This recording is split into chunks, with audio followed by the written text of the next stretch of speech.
When I was 11 years of age, I loved Lego. So I built my own Lego land in the backyard of my mom and dad's garden. So what I did was I opened the Legoland. No one showed up except my mom and dad, right? So I went to a local advertising agency and I said to them, hey, can you create an ad for me? They created an ad, and 2 days later we had 131 people showing up.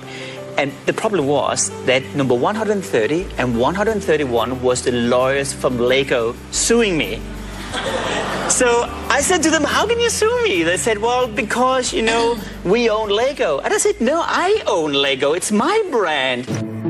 This life-changing moment made Lindstrom experience firsthand how an obsession for a brand can take on a life of its own.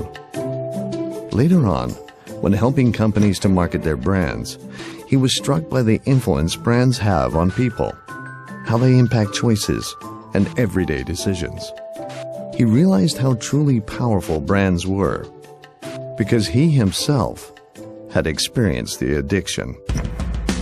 Lindstrom had embarked on a personal mission.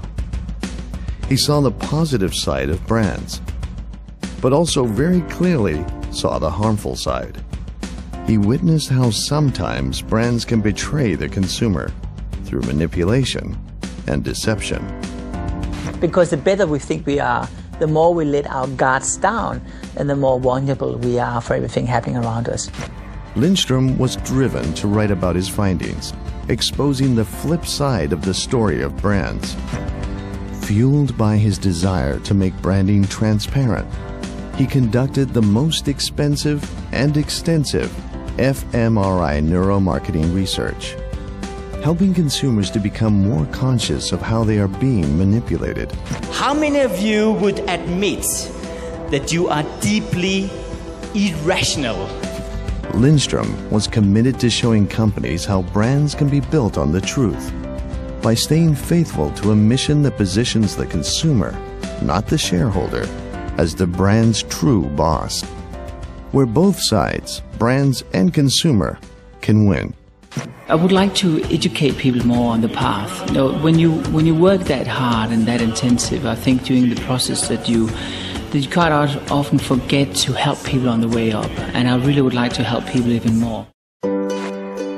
What began as a love for Lego nearly 30 years ago has transformed much of what we know now about brands and how they work. I don't know whether to be amazed or terrified